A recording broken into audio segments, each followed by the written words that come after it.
natin idea yung mga Cubs natin kung anong grade ba yung pasang-awa at yung matataas. Di ba may ganong grade? Okay, so anong grade yung pasang-awa?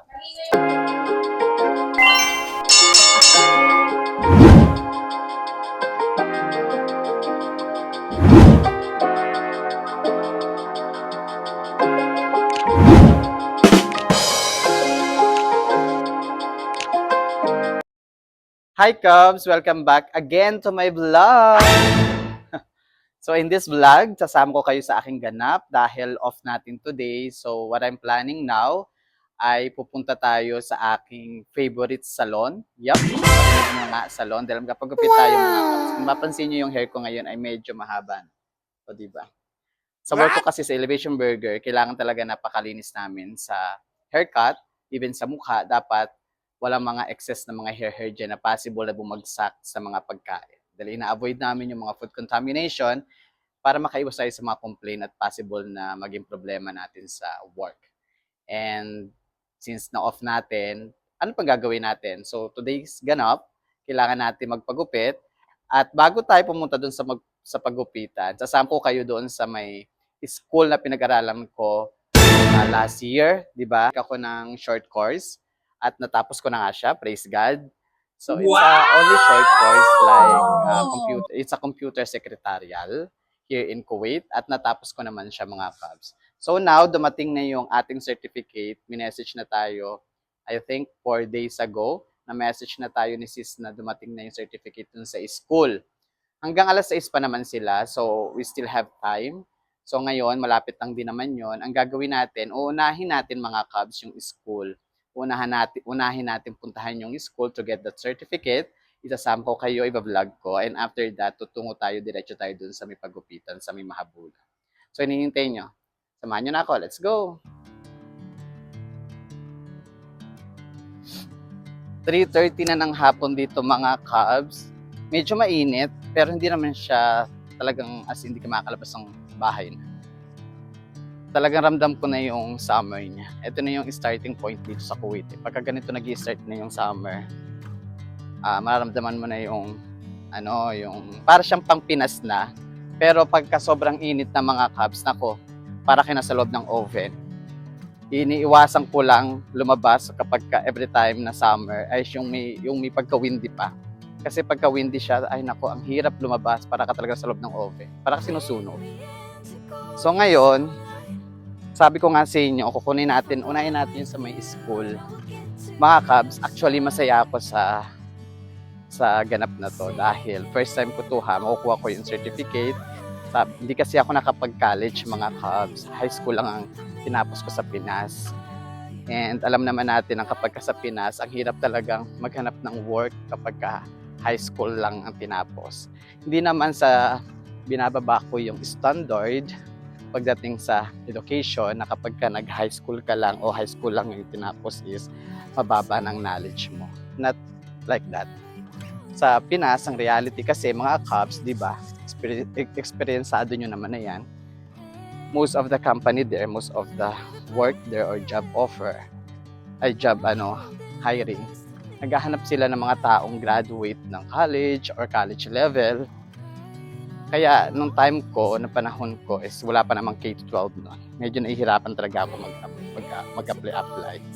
Bumabagsak lang ako sa mga service crew. Actually, naranasan ko nga rin magtrabaho. Ang pinakamalaki ng sinahod ko mga Cubs, hindi service crew. Ang sinasahod ko kasi nun sa service crew is sa isang buwan, di ba 2 beses kumikita, sumasahod sa Pinas, kinsenas katapusan. Yung sinasahod ko lang sa kinsenas, minsan kulang-kulang 4,000, minsan 4,000, minsan 4,100, 4,200. So sabihin na natin sa isang buwan, kumikita ako ng 8,000 o mahigit 8,000. So ganun kababa, imagine na. So gastusin noon sa Pinas hanggang sa ngayon, parang parehas din naman.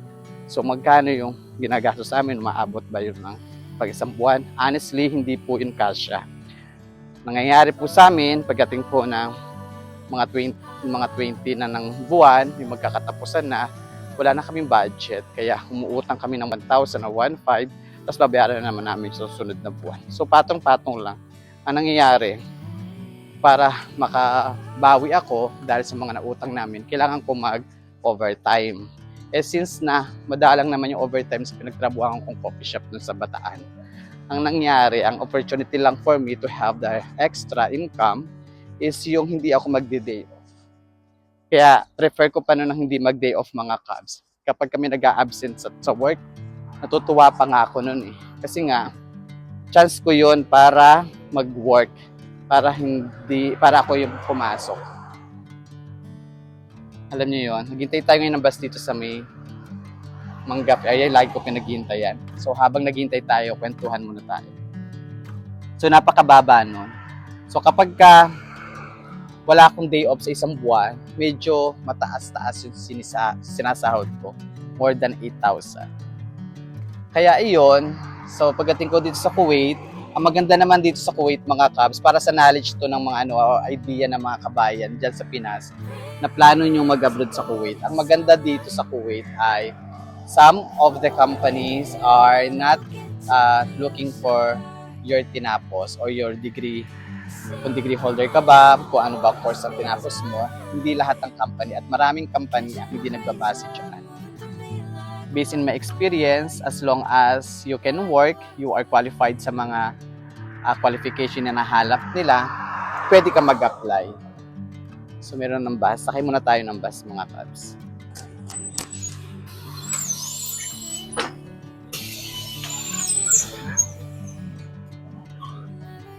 Bro, mahabol.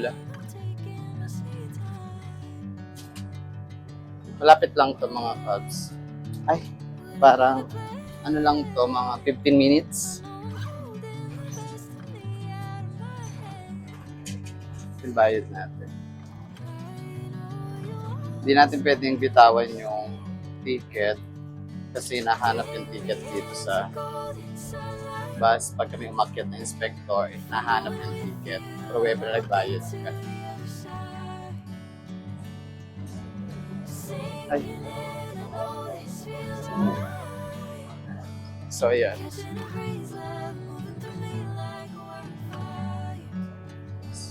So, patuloy natin kwentuhan natin later mga Cubs.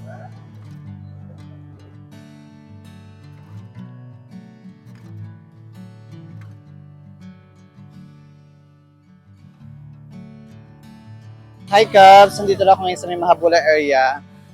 Nawala nalobat yung isa kong mic. Buti na lang may extra pa tayong mic. So ngayon turo ko sa inyo yung school natin, ICSA. Okay. Medyo mainit mga Cubs ha.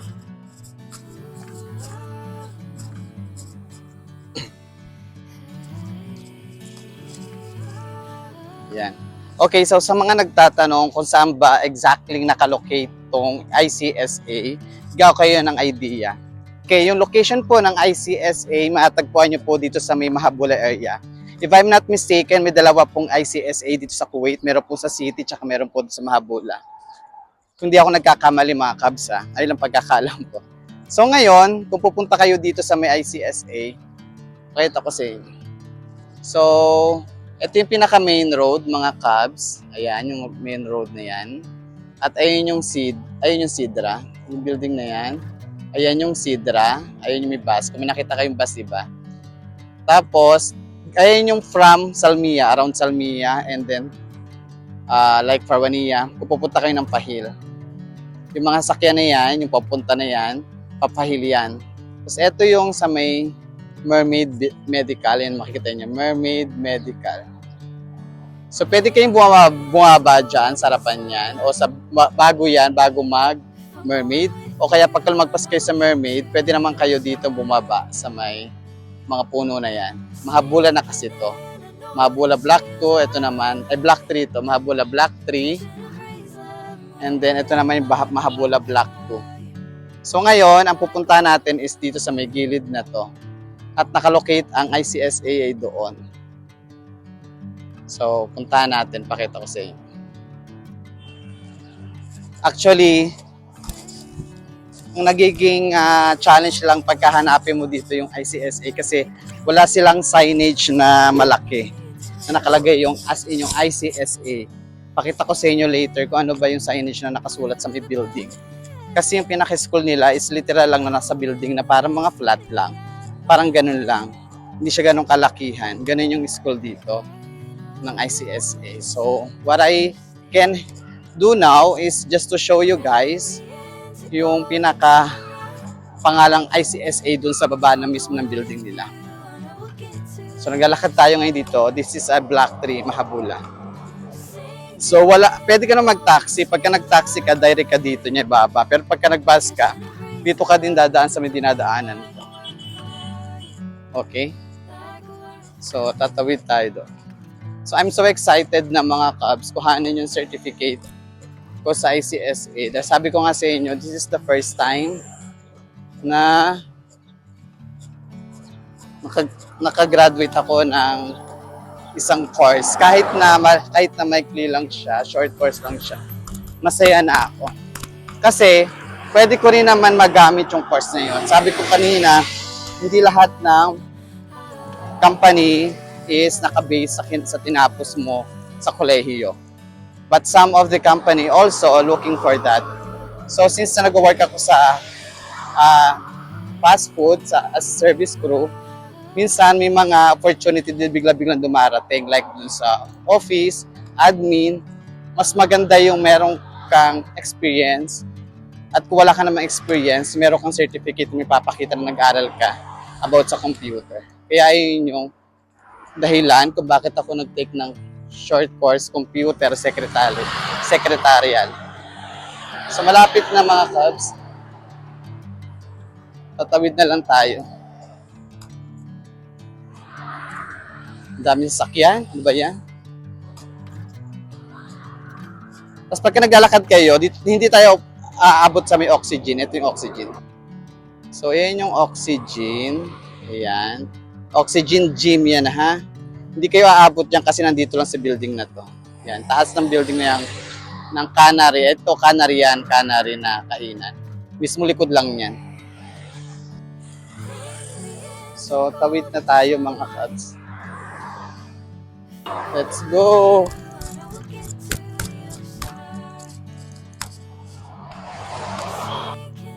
Lapit na tayo. Sabi ko sa inyo, wala siyang signage sa labas.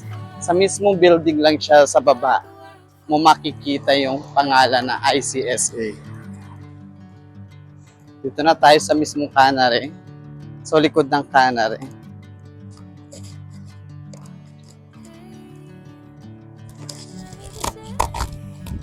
Alam mo, di ko alam kung mayroon ako camera or wala. Okay, so yung building na to, ito yung mismong likod ng Canary. Building 163. Yan o. Building 163. Ayan. Ngayon, dyan tayo pupunta. Pakita ko sa inyo. Wala siyang signage na ICSA, pero sa mismong baba ng building meron. Ayan, 163 mga Cubs. Diyan tayo pupunta. Ayan. Pero nakasulat din sa ilalim ng ICSA. ICSA. Wow. Friday to Wednesday, 9 a.m. to 6 p.m. Thursday. Ayan. Off. So, pasok na tayo. At sana naman meron silang ngayon, operation para makuha natin certificate natin. And number 1 lang. First floor lang sila mga Cubs.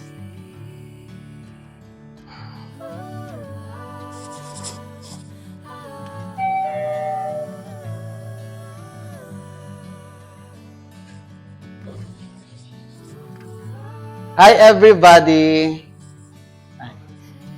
Say hi muna to my vlog. Hello, vlog! Madam, ano na madam? Hello, are you? Yeah, atin mo magalaw yung camera ko, oh. Gumagalaw siya kusa, oh. Bakit kaya ganito? Nag-ano siguro? Upgrade ko na kasi yung camera.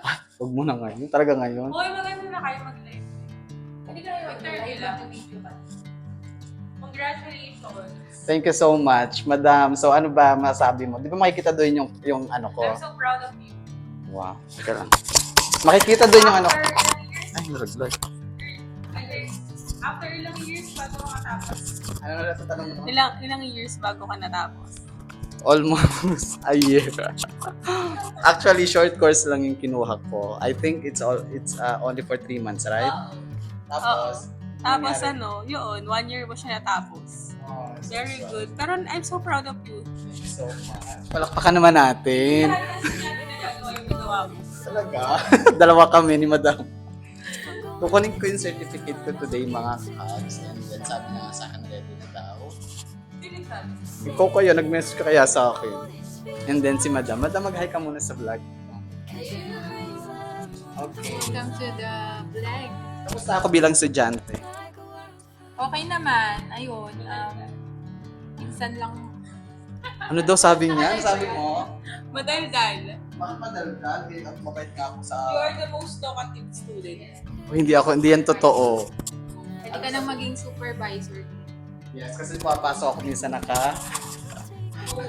nakakot ako pumapasok. But anyway, pakita ko sa inyo. Ito, bago tayo mag-continue, i-tour ko muna kayo dito sa ICS.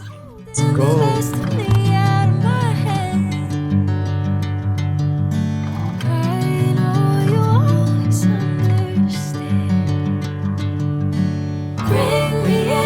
Golden sunlight. If I'm going with you, I know we'll get to the other side. Sinking in, I know this feels right. Catching a breeze, love moving through me like a wildfire, like a wildfire.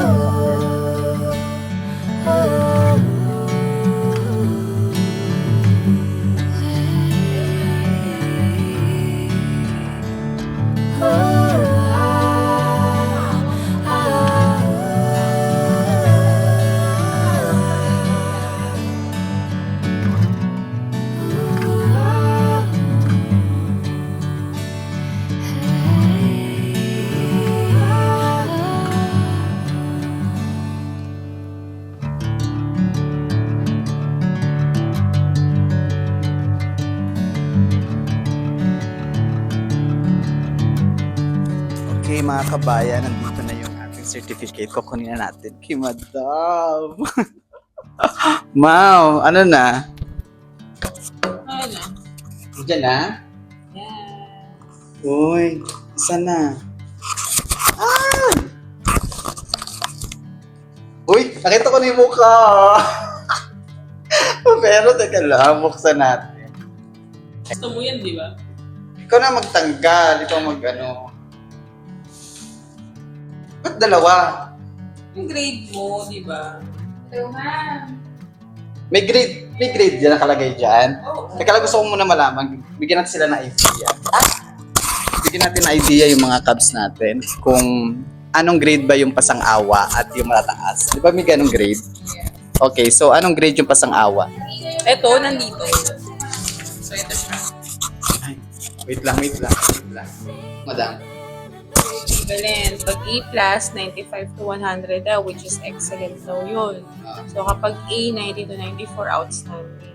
Pag B+, 85 to 89, very good. So, ito na. Ito, Windows 11, A+. So, excellent yun. Equivalent, 95 to 100. 85. May 85 ako. Uy. Oh, plus B+, sa MS Point, ay sa PowerPoint, tapos A+ sa digital literacy. Okay. Ganun kalupit. Diba? Okay, so ano masabi mo naman sa akin sa grade ko? Good job. Congratulations. Parang di ka na masaya. Kaya ako para sa'yo. Sign lang. Okay mga cabs, so we need to sign para makuha natin yung certificate natin. Saan po? Dito. Ito yan. Okay. Madam. Oh. So ito na nga mga cabs, so ito yung pinaka-grade natin.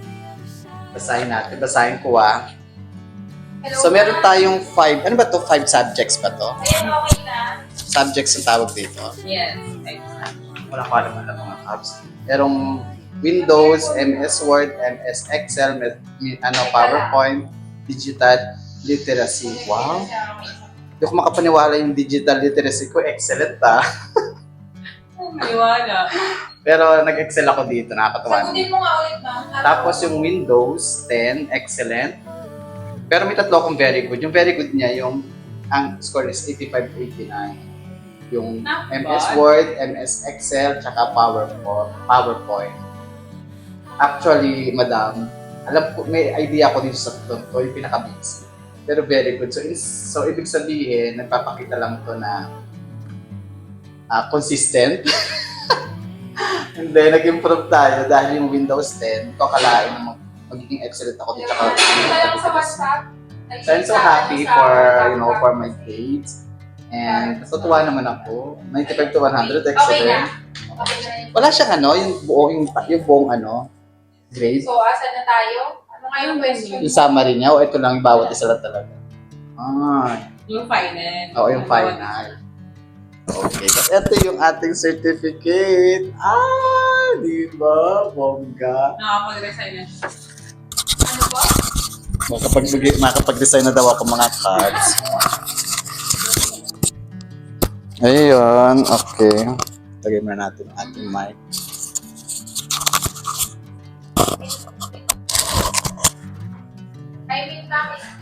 Okay, so hawak na natin mga Cubs. This is to certify that John Lawrence M. Aquino has successfully completed the requirements of computer secretarial application course. Yes. Ang ingay naman ni ate. 72 hours. Tracking ID outstanding. Ito, grade outstanding. Anong sabihin outstanding? Outstanding. Sa student talaga, sila po talaga mag-a-apply. Wow, nakakatuwa naman. Lang po yung, Tama ako mga Cubs. Dalawa yung kanilang branch dito sa Kuwait. Dalawa yung school nila dito.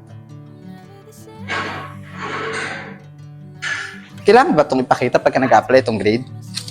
Oo. Nakakatuwa naman. Ito, tatanungin ko na kita. Okay, Cubs. So, nakuha natin yung certificate natin. Pero may pagbabago lang sa plan natin. Kasi sabi ko, doon ako magpagupit sa may Mahabula, Black Tree, sa regular na barbershop ko. Doon pa yon. Ngayon, eto naman, So, I think, let's go. Kasi may practice kasi kami dito sa may Oxygen, dito sa mismong lugar na to. Practice namin ng sayaw. Kailangan kong magpagupit muna bago tayo makipag-practice ng sayaw. Mga Cubs, so successfully, I am now holding my certificate. Diba? Nakakatuwa mga Cubs. Kaya kung may available time naman kayo at may budget naman kayo mga Cubs, at kung gusto niyo sa mga taong hindi natapos yung course niyo sa Pinas o yung mga hindi pa nakakapag-aral dyan, nako, magandang opportunity to sa inyo. Magkaroon ng certificate.